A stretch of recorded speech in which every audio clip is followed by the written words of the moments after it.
the key, I think, to understanding these blessedness Beatitudes is to realize that the relationship between us and Jesus is critical. That we're part of a community, a church, if you will, and that we support one another as we think about the implications for what it means to be blessed. And another way to understand, I think, what blessed means is to use the word honor, that God honors those who are poor in spirit.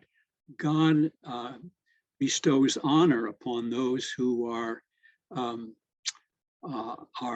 mournful, are humble, are seeking righteousness, in contrast to the rest of society that are always striving for wealth and prominence and so forth in the community. And you've noticed that in this reading in Luke, Jesus talks about woe unto you who are rich, woe unto you who are filled. So there's a sharp contrast there, and Jesus is talking about his intimate friends, and saying that God bestows honor upon you because you are special, and so that's kind of important, I think, to understanding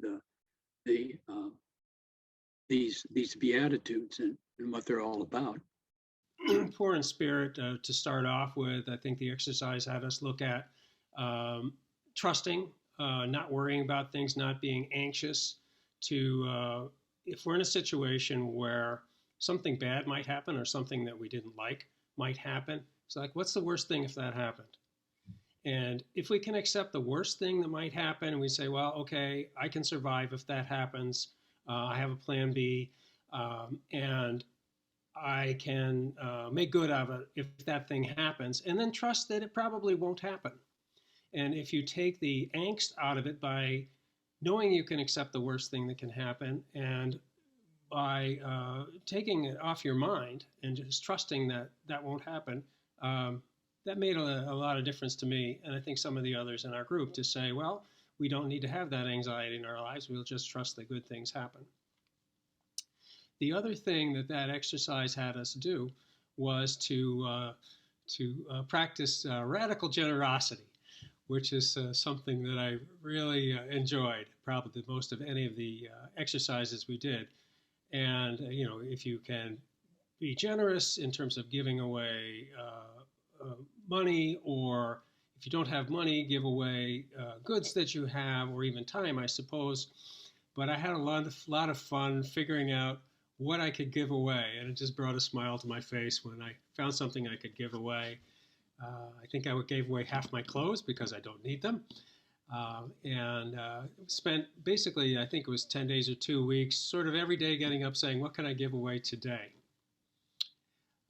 And I had, I think the most fun thing that I gave away was an outboard motor, which I contacted one of my, we don't use it. I ended up with it in one of my deals. I ended up with an outboard motor, and I contacted my friend who works in the marina up here, and he says, yes, he knows of a woman who had an outboard motor stolen from her little dinghy on the beach, an elderly woman. And I said, well, she can have this one. And he says, well, hers was a 4-horse Evinrude. I said, that's exactly what this is. So that outboard motor went to her. And that's one of the things I thought was really interesting, was exactly what she had lost, and it came back to her.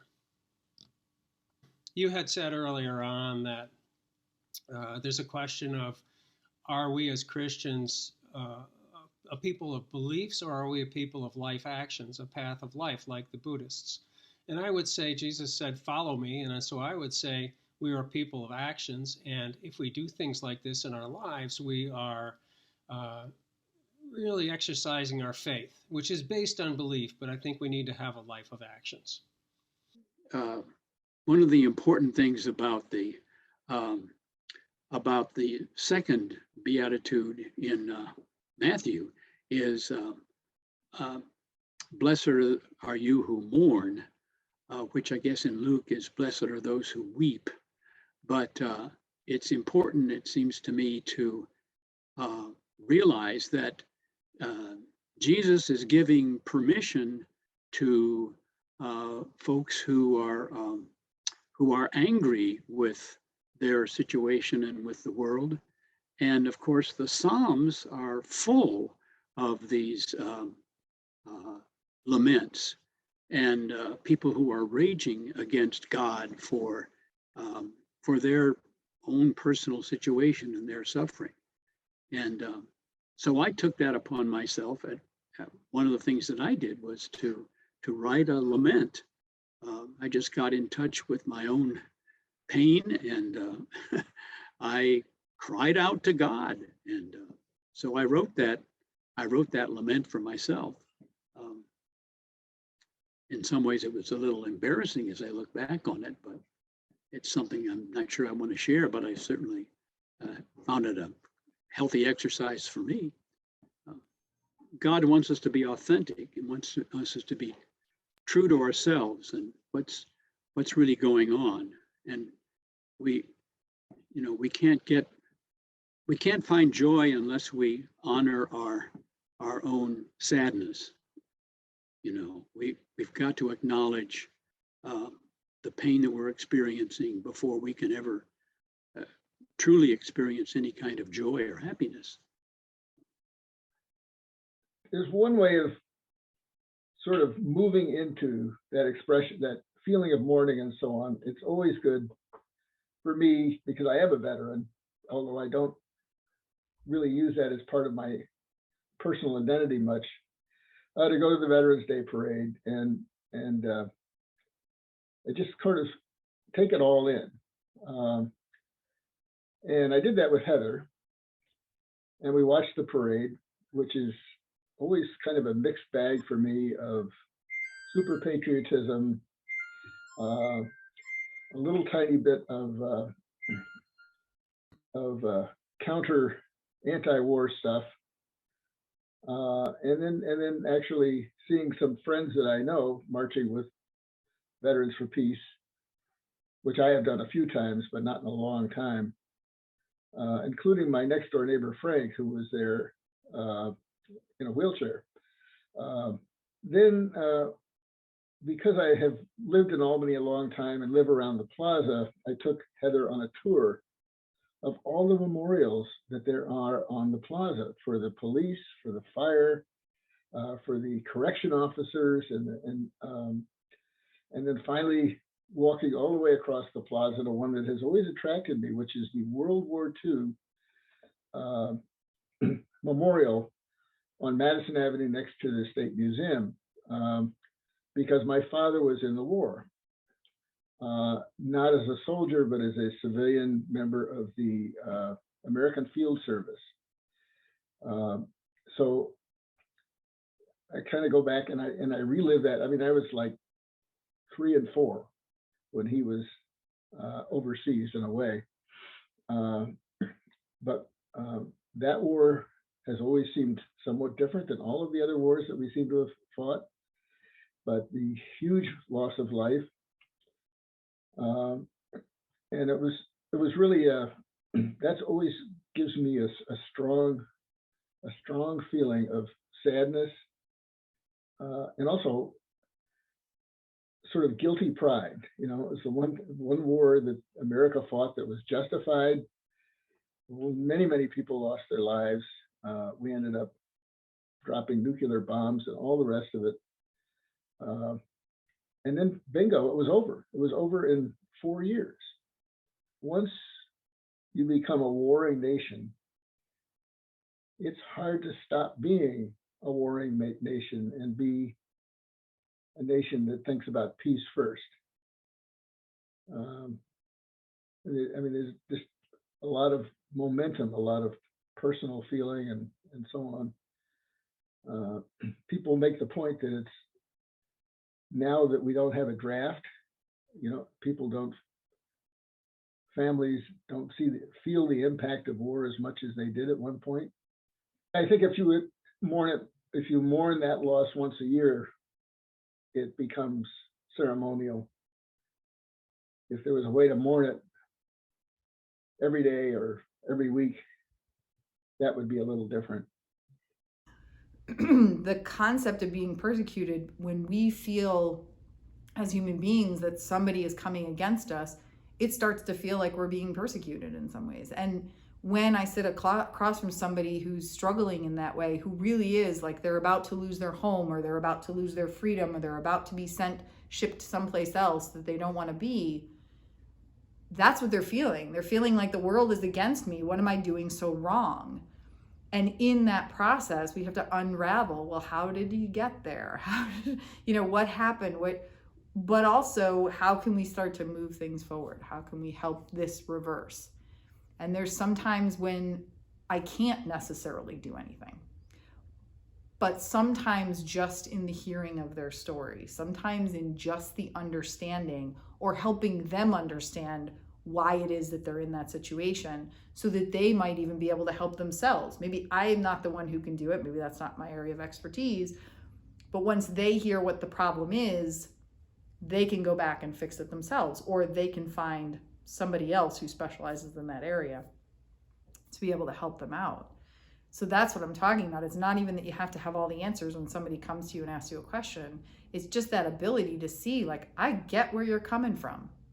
You absolutely should feel frustrated, validation, or just a simple, I hear you, friend. I understand you. I see you.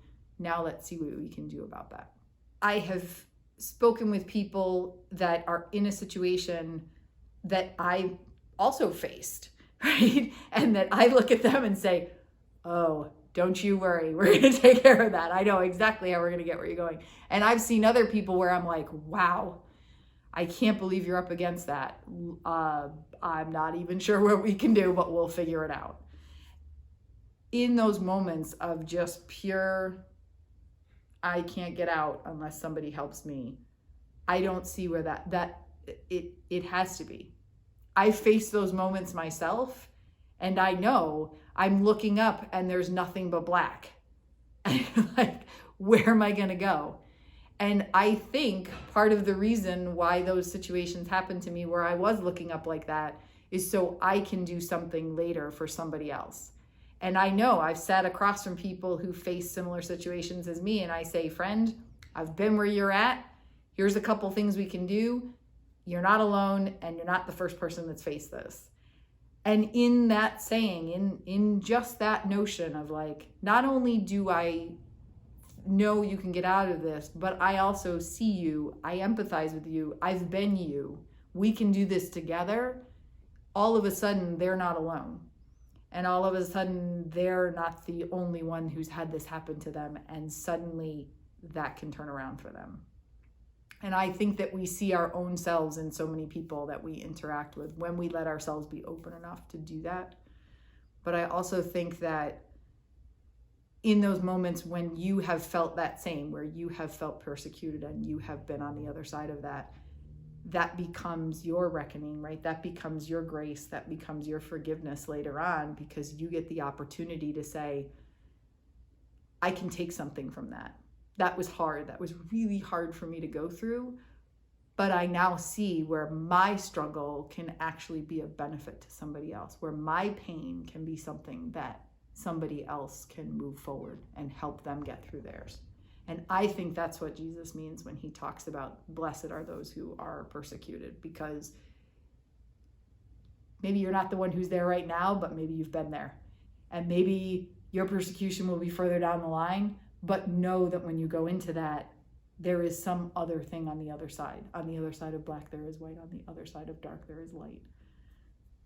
I firmly believe that. And I think when we allow ourselves to be open to that, we allow somebody else who's hurting to take our strength and help them back into the light.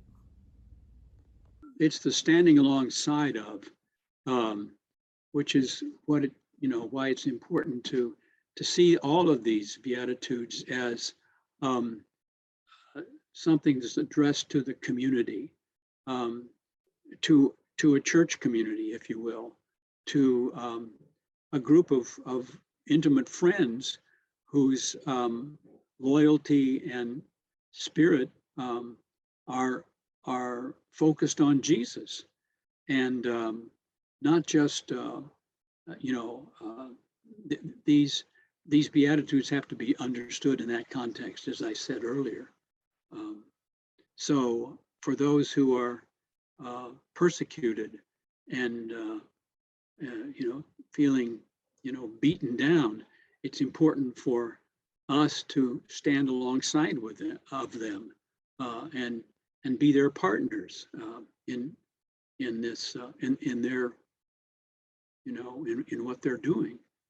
God has a special place in God's heart, in His heart, for these folks who are not at the top of society, but at the bottom of society. God really has a preference for being with those people in their poverty, in their hunger, in their weeping. That's where God is standing, and that is so critical in understanding why these Beatitudes are launching Jesus into his whole Sermon on the Plain or Sermon on the Mount, because that's who God is. God has that special feeling in the heart for these kind of folks.